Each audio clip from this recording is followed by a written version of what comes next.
Lab etiquette. By the end of this video, you should know how to obtain chemicals from the fume hood, how to obtain distilled water, and how to set up and clean up your lab equipment.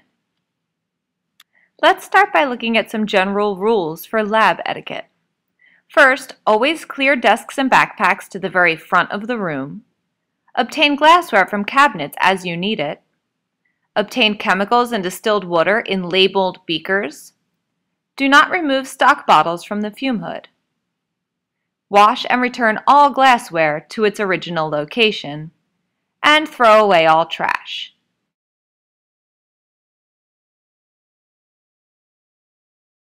Here I'm going to demo how to get chemicals from the fume hood. I'm going to start by grabbing a beaker from the cabinet, and I'm going to come over to the fume hood. You'll notice the fume hood will have several chemicals. These are all different solutions. You want to make sure that you're getting the right chemical, the one that the procedure asks for. My lab procedure says that I need 50 milliliters of silver nitrate. So that's this one. I've checked the labels and I see that AgNO3 is silver nitrate.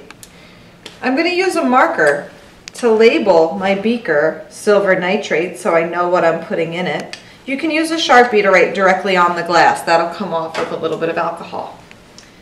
Now I want to put my beaker down, open the bottle, and pour about 50 milliliters in here.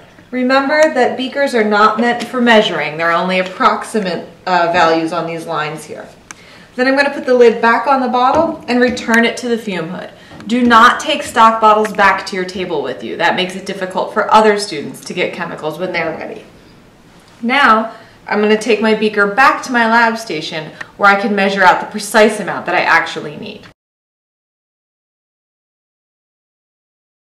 Alright, so sometimes a lab procedure requires you to use distilled water, which is very different from the water that's coming out of the sink.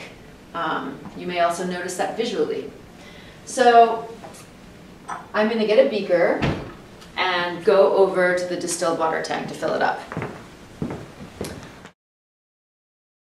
Alright, so let's say your procedure asks you for roughly 100 milliliters of distilled water. Again, we'll use a beaker and we'll use these kind of imprecise measurements just as a ballpark. Okay, so you're going to take the hose out and then you need to bring the hose down to below the water level in the tank. So put the hose in the beaker and then we're going to duck down, and once we're lower it'll fill up with water and then you'll just come back up again and then you'll put the hose back. So now I'm going to demo what will probably happen to you the first time that you do this, where you're going to take the hose, you're going to be filling up your beaker, then you're going to like forget and like it's all going to spill out on the floor. And that's totally fine, but what you have to do is then go get some paper towels and clean up the spill. So that's likely going to happen. Don't worry about it, but you just clean up the spill. Now, at the lab stations, you have these stock bottles, or sorry, wash bottles that say water. These are filled up also with the distilled water. So you're not filling these up with water from the faucet.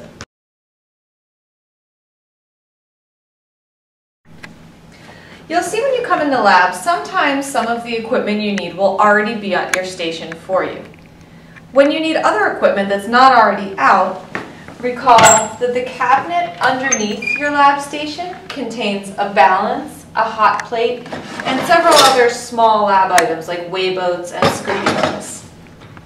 Likewise, you're welcome to use any of the glassware in the cabinet here. Beakers, flasks, graduated cylinders, etc.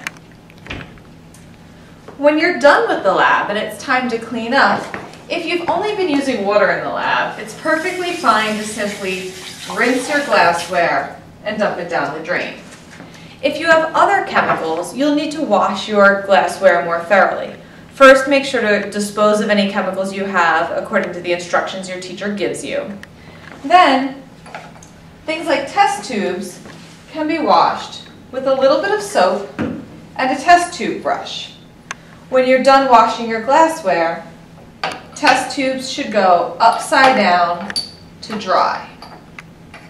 Anything that was not on your lab station when you came in should be put back where you got it. So each of these items were not here when I started, so I'm going to return them to the cabinet. It's okay if they're wet when you put them back. As long as they're clean, they'll dry just fine in the cabinet. That's the end of this video. Take a minute to review these goals and make sure you can do all of these things.